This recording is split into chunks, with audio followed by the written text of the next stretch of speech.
Sorry, just doing the very basics isn't enough. Azir is known for being one of the most difficult champions to play in the game, with a skill ceiling rivaling that of champions like Kiana or Riven. But with Azir, his difficulty doesn't lie in quick combos or animation cancels, but in deciding how and when to use each ability in different situations. In this video, I'll explain some of the basic mechanics of his 4 abilities and how you can improve your efficiency with each one of them. I won't go into that general micro stuff like auto spacing and clicking more precisely, because that applies to any champion, so I'll just stick with Azir specific stuff. Let's start with the W, the absolute foundation of Azir's entire kit. You place a soldier and attack with it. That's it. That's the ability. Or is it? You see me here in lane doing my stuff, last hitting and moving, like avoiding enemy skill shots while I farm. And then I place my W on top of them. Oh, you see what I did there? You can't just stand still and auto attack people without tanking a skill shot or two. So here's how you do it. You place your W, move, and then attack. This way, you'll be much more unpredictable and won't be standing still for such a long time when you place your W and attack. You see how long that takes?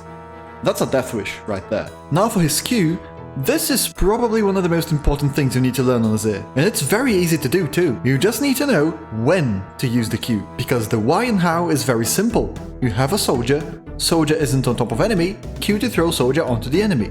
It's not exactly rocket science, but we can do better than that. Even though Auto Q Auto is Azir's primary poke combo, all-ins are a completely different story. Q has a long cooldown early on, and it's your only tool to reposition the soldiers. If you use it prematurely, the enemy can just jump on you and you'll be throwing all your pawns on top of them and leave your king piece exposed. God, I love Code Geass and its nonsensical chess analogies. The correct way to go about it is to place your 2 soldiers on top of people, and only after they leave the threat radius or jump on you, you then use the Q to get the soldiers back in the action. This is especially true later in the game, when the vast majority of the damage comes from autos and the Q damage itself is almost irrelevant. If the Q has to be used sparingly, the E is that rare consumable item in an RPG game that you save for that special encounter or boss that by the end of the game you never used it because that special encounter never came. But you don't need to save your E for next season. You can just use it wisely. You don't need to go in to deal damage, especially in teamfights. You're not Camille, so you can afford to save your E to escape a sticky situation. In lane,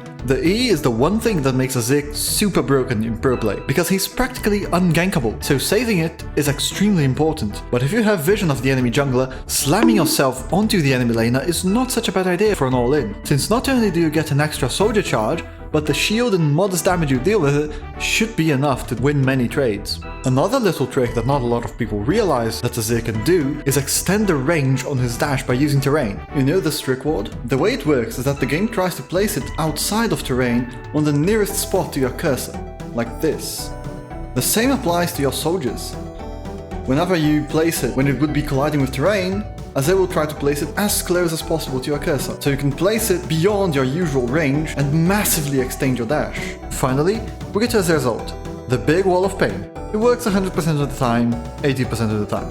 But bugs aside, this thing can be used in a myriad of ways. The most obvious one is for self-peel, and that's the most common usage. However, that's not the only use for it. Azir's ultimate can be used for a team-wide engage, for catching people out of position, or to just make a big fuck-off wall against immobile champions. The easiest way to accomplish an engage is to WQ and ult the enemy backwards into your team. The classic Azir sack. Remember that when you shuffle, you need to try and angle the ult just right, because this has less range than this does. If I'm standing right here, this ult still hits. This one doesn't. See? But there are situations where you don't want to expose yourself that much, and that's where the flashy montage shuffles come in. QER is good for baiting people into overstepping, so you can shove them under your turret without being so vulnerable to a gank. The other way to do it is more versatile, but goddamn is it difficult to do consistently. The famous Revenant shuffle is probably the hardest mechanical thing you can do in Azir, and it goes like this. Whenever there's an enemy between you and the soldier, what you can do is dash in, dash out, and just kind of kidnap them with your ultimate. The way this works is that you cast your ult while you're dashing with the Q. However, a lot of people try to just spam the ult and hope for the best. But the Q does have a cast time. This little bar indicates what the cast time is, and while it's in progress, you cannot cast the ult.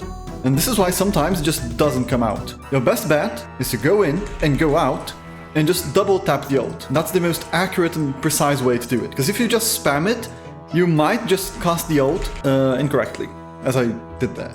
Now, there won't be many situations where doing this stuff is worth the risk of you botching it, but be sure to practice it just in case you need it. But micro is only a small part of the equation. Sure, you get to win lane more often, but you also need other things, one of them being good vision and map awareness. This video will show you how to get good vision and get you kickstarted into warding with intent so you can abuse your micro skills without being ganked by 4 people every time you try to do anything. Hope to see you there and thank you for watching. Cheers!